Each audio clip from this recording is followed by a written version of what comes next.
Bien, vamos a hacer la oración para comenzar el tema de este día. Querido Dios y Padre Celestial, gracias Señor, te damos porque nos das la oportunidad de estudiar nuevamente tu palabra. Suplicamos que seas con nosotros, Señor, en esta hora. Que tu Santo Espíritu venga a morar con nosotros y podamos entender, Señor, el mensaje que tienes para nosotros en el día de hoy. En Cristo Jesús. Amén.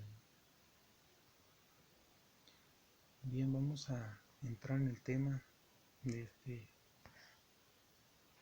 día.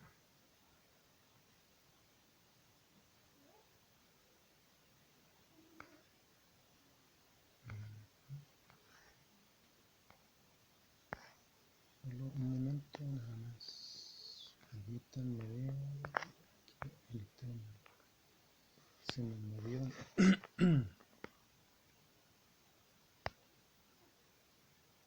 Y vamos a entrar de lleno. Sí, ahí está.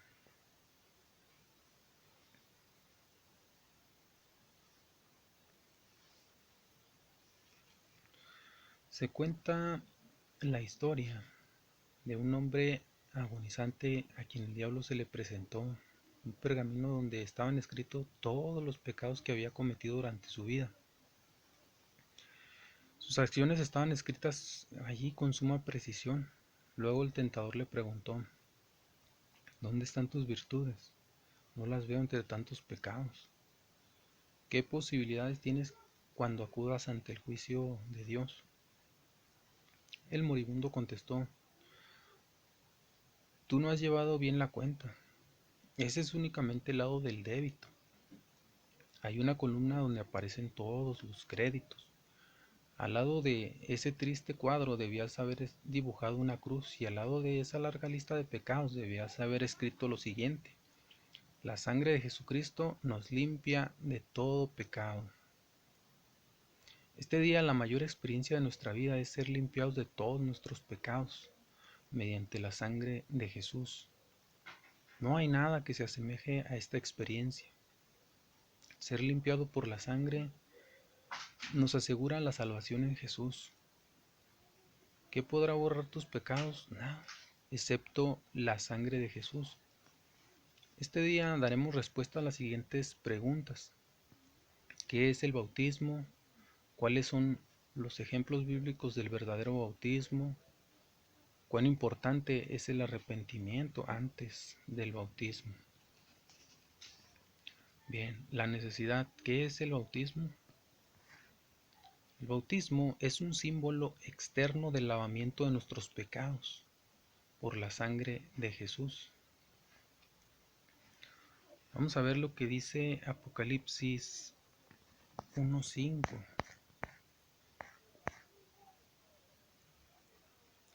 Y de Jesucristo el testigo fiel, el primogénito de los muertos y el soberano de los reyes de la tierra, el que nos amó y nos lavó de nuestros pecados con su sangre, y nos hizo reyes y sacerdotes para su Padre. A él sea gloria e imperio por los siglos de los siglos. Amén.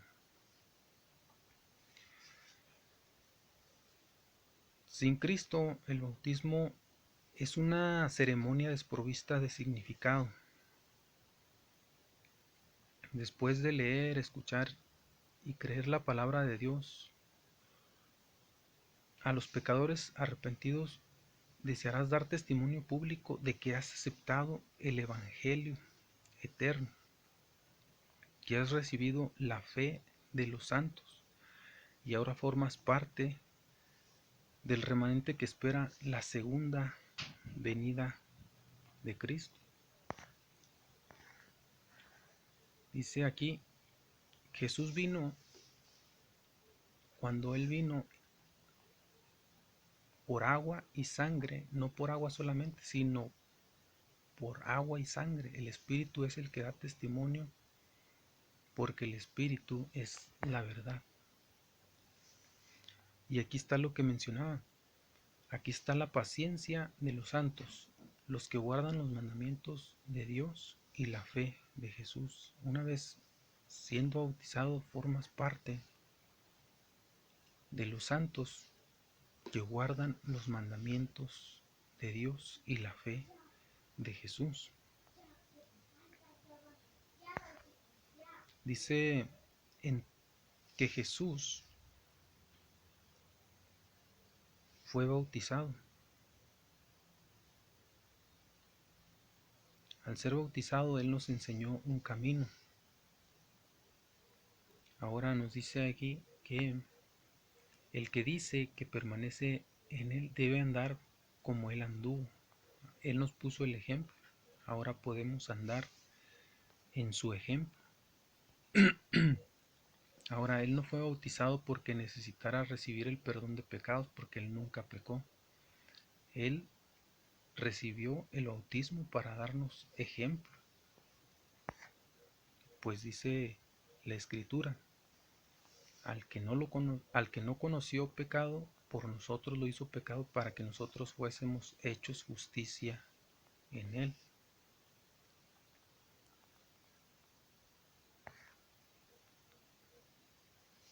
Dice allí, la justicia de Dios no habría sido satisfecha si Jesús no se hubiera sometido al bautismo. Él fue bautizado en el río Jordán. La relación divina existe entre el Padre y el Hijo y se manifestó de forma concreta luego del bautismo de Jesús. El Hijo de Dios debía cumplir con toda la justicia. Así convenía que fuera. Su tiempo había llegado. Juan guió al Salvador al río Jordán y lo sepultó en esa inmensa tumba de agua. Cuando Jesús salió del agua, el Espíritu Santo descendió sobre él como una forma de paloma. Con este acto el Señor dio inicio a su ministerio como el ungido de Jehová, tal y como lo había dicho el profeta Isaías en el capítulo 61. Así, cuando nosotros somos sumergidos en las aguas bautismales, reconocemos que Jesús murió y resucitó. Tenemos la seguridad de que si fuimos plantados juntamente en Él a la semejanza de su muerte, también lo seremos en la de la resurrección. Ahora, ¿cuán importante es el arrepentimiento antes del bautismo? Hechos 3:19 nos dice, déjenme regresar un poco aquí, Hechos 3:19 dice, por tanto, para que sean borrados sus pecados, arrepiéntanse y vuélvanse a Dios, a fin de que vengan tiempos de descanso de parte del Señor. Ahí nos está diciendo claramente, ¿verdad? Para que sean borrados nuestros pecados. Ahora, el eunuco etíope fue sumergido en un estanque que se encontraba en el camino que va desde Jerusalén. Es otro de los ejemplos que podemos ver. Miren, vamos a ver, déjenme nada más ir más adelante. Él tuvo una experiencia con Dios y al presentarse la oportunidad, él dijo estas palabras: mira, agua, ¿qué impide que yo sea bautizado? Vemos ahí cómo él pudo comprender que para tener una vida nueva, para caminar con Dios, era necesario el bautismo. Entonces él fue bautizado por su propio pedido, luego de haber confesado su fe en el Hijo de Dios. Después de ser bautizado, vienen pruebas, vienen luchas, pero dice la palabra de Dios, y después de que ustedes hayan sufrido un poco de tiempo, Dios mismo, el Dios de toda gracia que los llamó a su gloria eterna en Cristo, los restaurará y los hará fuertes y firmes y estables. Vemos que al caminar con Jesús no vamos a estar solos, Él siempre va a estar allí para fortalecernos, para animarnos, para seguir firmes. Ahora, nos dice en Hebreos 12:6, muchas veces uno puede caer, pero el Señor dice, porque el Señor al que ama castiga y disciplina y azota a todo el que lo recibe por hijo. ¿Verdad? Cuando uno se equivoca, pues el Señor nos reprende, pero nos anima y nos disciplina. Así como cuando un hijo se equivoca, pues su papá le llama la atención, así Dios también igual a nosotros. No, no, no estamos exentos de decir, no, pues nunca me voy a equivocar ya, o si nos equivocamos porque estamos en este mundo y hay tropiezos, hay piedras de tropiezo y nos podemos equivocar, pero el Señor nos ama y nos disciplina y nos da la oportunidad de poder seguir caminando en esa vida nueva. Ahora vamos a ver lo que dice 2 Corintios 4:17. Las pruebas aportan una valiosa experiencia.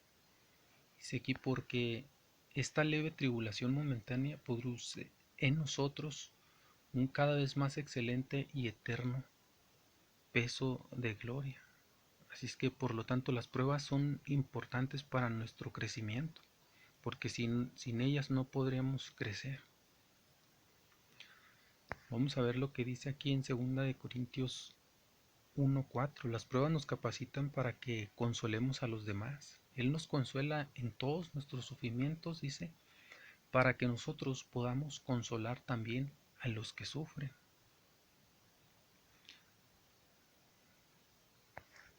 Ahora, la gracia de Dios es suficiente en toda prueba. Dice, pero Él me dijo, te basta con mi gracia, pues mi poder se perfecciona en la debilidad. Por lo tanto, gustosamente haré más bien hablar de mis debilidades para que permanezca sobre mí el poder de Cristo. Creo que se salió aquí, estoy batallando en esto. Permítame un momentito nada más. Ahí está. Vamos a ver.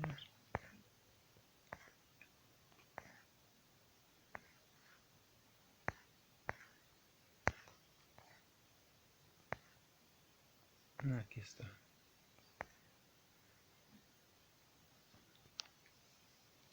Sí. Ahora, debemos de fijar nuestra vida en los asuntos celestiales, echando todas nuestras cargas sobre el Señor. Miren, dice en Romanos 8:28, sabemos que los que aman a Dios todas las cosas les ayudan a bien. Esto es a lo que conforme a su propósito son llamados, ¿verdad? Debemos amar a Dios, entonces todo obrará para nuestro bien. Debemos someternos humildemente a su voluntad. En la ocasión cuando Jesús iba a ser crucificado, él dijo, Padre, si quieres pasa de mí esta copa, pero no se haga mi voluntad sino la tuya. Es decir, debemos de poner siempre a Dios en primer lugar, en conocer, en amar su voluntad, en lo que Él desea para nosotros. Por eso es que Él dijo así, que se haga tu voluntad y no la nuestra. Humildemente debemos someternos a su voluntad. Debemos confiar en Él, aunque no entendamos la forma en que Él nos guía, pero debemos de seguir como Él quiere que vayamos. Él ha hecho provisión para nuestras cargas. Él dice allí, depositen en Él toda ansiedad, porque Él cuida de ustedes. Ahí en 1 Pedro 5:7 nos da este consejo. Bien, pues cumpliendo el mandato de Jesús en San Marcos 16:15 y 16:16, Él nos dice, el que creyere y fuere bautizado será salvo, mas el que no creyere será condenado. Dice allí el versículo 15, id por todo el mundo y predicad el evangelio a toda criatura, ¿verdad? Esto es lo que nos mencionan estos dos versículos. Ahora, ¿aceptas el desafío que te presenta aquí? Todo el que cree y sea bautizado será salvo. Eso es lo que Dios quiere para ti. Él desea que tú tengas la vida eterna, que puedas gozar de su salvación. ¿Por qué te demoras? Nos dice aquí ahora, ¿por qué te detienes? Levántate y sé bautizado y lava tus pecados invocando su nombre. Bien, el acto del bautismo aporta muchos beneficios y experimentarás la paz mental gracias a Jesús. Satisfacción personal de que estás siguiendo el ejemplo de Jesús. El alivio de haberte despojado de tus cargas. Un gozo interno y la seguridad de la salvación. Limpieza interna mediante un acto externo, es decir, el hecho de ser bautizado en el agua, sumergido. Una nueva vida con Jesús. Es un gozo indescriptible. Jesús nos dio el ejemplo al ser bautizado. Es de sabio seguir el ejemplo de Jesús. Cuando sigas a Jesús mediante el bautismo, estarás tomando la decisión más sabia. Yo hago la pregunta esta mañana, este día. ¿Quieres aceptar a Jesús en tu corazón? ¿Quieres tomar esa decisión de poder seguir su ejemplo, de ser sepultado en las aguas y salir a una nueva vida? Si esa es tu decisión, te invito a orar en esta mañana y decírselo a Dios. Él te escucha, Él te oye. Querido Padre Celestial, gracias Señor te damos por tu palabra, porque en ella podemos entender el plan de salvación que tienes para nosotros. Ayúdanos Señor a tomar decisiones sabias, decisiones para vida eterna Señor, pues lo suplicamos y lo agradecemos en el nombre de Jesús. Amén. Bien, vamos a entonar nuevamente el canto tema.